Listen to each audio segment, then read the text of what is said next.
Magandang araw, grade 8 students. Welcome po sa ating Araling Panlipunan 8. So ngayon po ay nasa week 7 na po tayo ng ating lesson. At ang ating topic po for today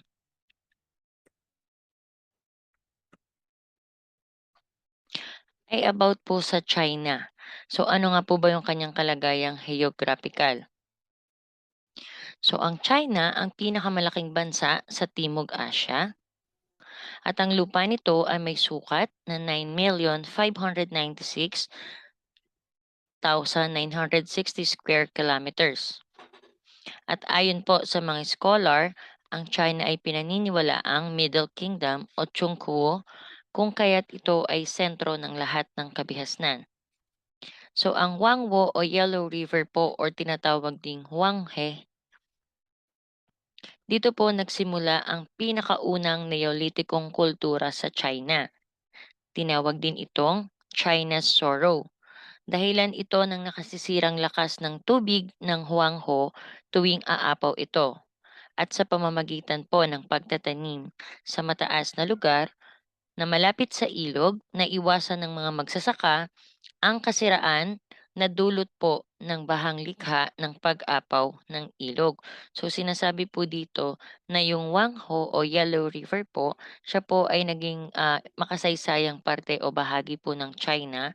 So sinasabing tourist attraction siya pero at the same time po binansagan itong China's Sorrow dahil nga po ito ay nagkukos ng mga pagkasira po ng pananim ng ating mga magsasaka na nakatira doon every time po na umaapaw po ang Yellow River. Then, nakasurvive po sila sa pamamagitan po ng tinatawag na adaptation technique. So, ito po yung paraan ng pagtatanim sa mataas na lugar na malapit sa ilog. May tinatawag din po silang loess, no ito naman po ay isang uri ng lupang yellowish or brown loamy particles at alikabok na dinadala po ng hangin. Then ang kulay na ito ang naging batayan ng pangalang Yellow River. So kung matatandaan po, dun sa larawan po, ang sabi ko nga, yung Yellow River po na sikat sa China, ganyan din po ang kulay natin ng ilog ng Santa Maria every time po na umulan lang po o nagkaroon po ng mga sunod-sunod na pag-ulan, lalo na po kung may bagyo. So ayun daw po yung dahilan nito, yung yellowish brown loamy particles po. So, yung mga alikabok 'pag nag-join pore siya, so dito po, binansagan siyang Yellow River. So, sa topographical po na mapa ng China, so ganyan po makikita po na sila po talaga yung may pinakamalaking bahagi po ng, dito po sa part nito sa ating mundo. Then sa unang panahon po ng China, so may tinatawag tayong Xia Dynasty. So ito po ay naganap noong 2000 to 1500 BCE. So pinaniniwalaan po na ang Xia Dynasty ang pinakaunang prehistoric dynasty ng China. Sa mahabang panahon, itinuring ito bilang isang alamat. Subalit noong 1960s at 1970s, natuklasan ng mga archaeologists ang ilang kagamitang gawa sa bronze at labi ng urban centers pati na rin ng mga libingang nagpatunay sa katotohanan ng kabihasnan ng Xia. May natuklasang matatandang Chinese historical text na tumutukoy sa kabihasnan ng Xia na lumago sa mga lugar kung saan natagpuan ang mga kagamitang gawa sa bronze at mga libingan. Batay sa teorya ng mga scholar, ang mga panahon ng Xia ay nagtakda ng evolutionary stage sa pagitan po ng late Neolithic cultures at ang typical na Chinese urban civilization ng Shang Dynasty. So ang Shang Dynasty naman po or Yin, so pinaniniwalaan po na ang Shang Dynasty ang pangalawang ruling house ng China. Itinuring ito bilang formative years ng kasaysayang ng China at ang pagsasaka po ang nagbigay buhay naman sa mga tao dito po sa Shang. Ang pagkilala sa hari bilang pinuno ng ancestor spirit worship cult ay lalo pang nakadagdag sa kanyang katayuan at katanyagan. Sa pagkamatay ng hari ng kanyang espiritu, ay sinasamba. So dito po, pinapaliwanag at sinasabi na naniniwala daw po ang Shang Dynasty sa dalawang magkaugnay na puwersa. Ito po sa San Sinukob, ito nga po ang Yin at Yang.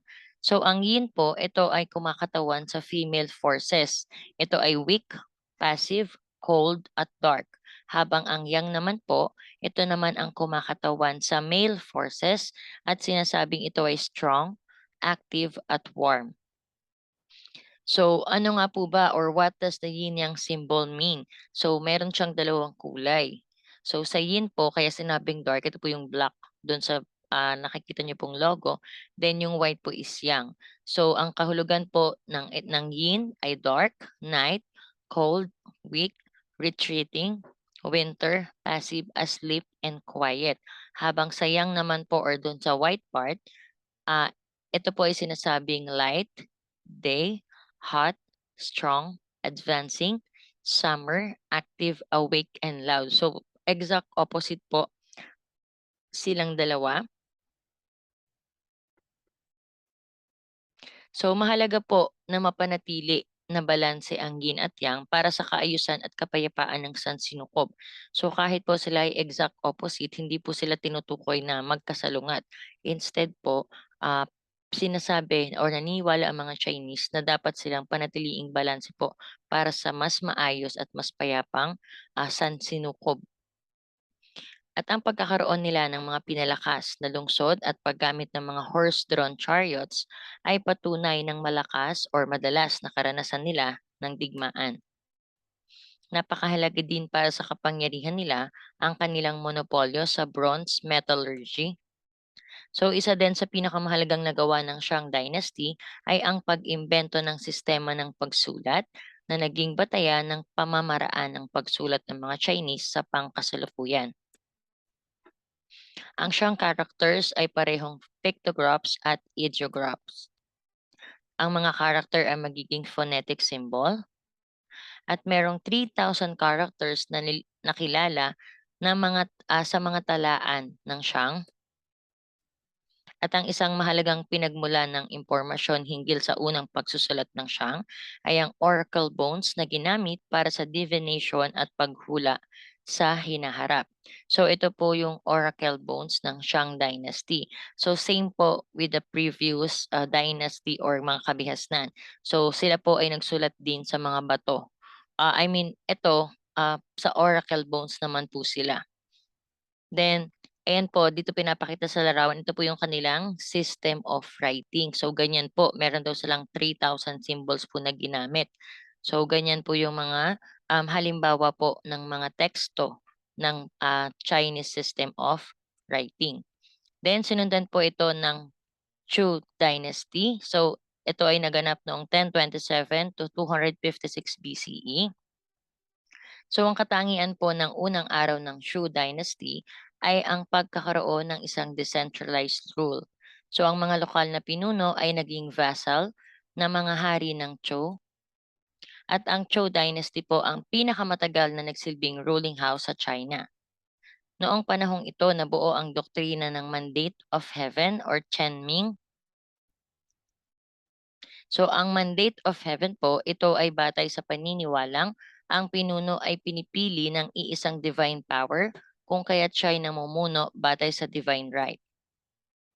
Mahalaga ring bigyang diin na ang paggawad ng mandate ay batay po sa abilidad ng pinunong maglingkod ng maayos at matapat at ang pag-angat at pagbagsak ng mga dinastiyang tinawag na dynamic cycle ay nakaugat sa doktrina ng Mandate of Heaven. Ang panahon ng Chu Dynasty ay nahahati sa dalawang kapanahunan. So una ay ang Western Chu na naganap noong 1027 to 771 BCE, habang yung ikalawa naman ay ang Eastern Chu noong 770 to 221 BCE. So noong 771 BCE, ang kapital ng lungsod Hao ay nilusob at ang Chu court ay winasak na nagresulta sa pagkamatay ng hari. Ang capital ay inilipat sa silangan sa Luoyang na nasa Henan province sa ngayon. Itinuring ng marami na ang Chu Dynasty ay ang classical age ng kabiasnan ng China. At noong panahong ito, nagkaroon ng iron metallurgy na nagbigay daan sa paglaki ng produksyon ng pagkaing sumuporta sa patuloy na pagdami ng populasyon. Ito rin ang panahon kung kailan unang ginamit ang perang copper coins na may butas sa gitna. At ito rin ang panahon kung kailan ang silk ang naging pinakamahalagang produktong iniluluwas ng China. At ang kalakalan sa silk ang nagtulak sa paggawa ng Silk Road na nag-uugnay sa China at gitnang silangan. Ito rin ang panahon kung kailan nagawa ang mga unang aklat at isa sa pinakakilala rito ay ang Wan Qing or the Book of Changes.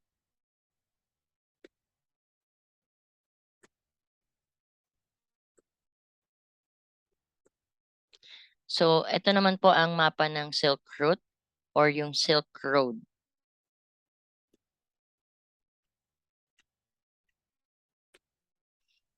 So, hanggang diyan na lamang po.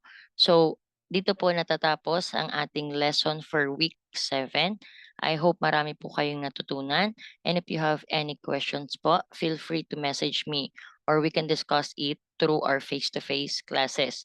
So, goodbye and thank you po. Hanggang sa muli. Paalam.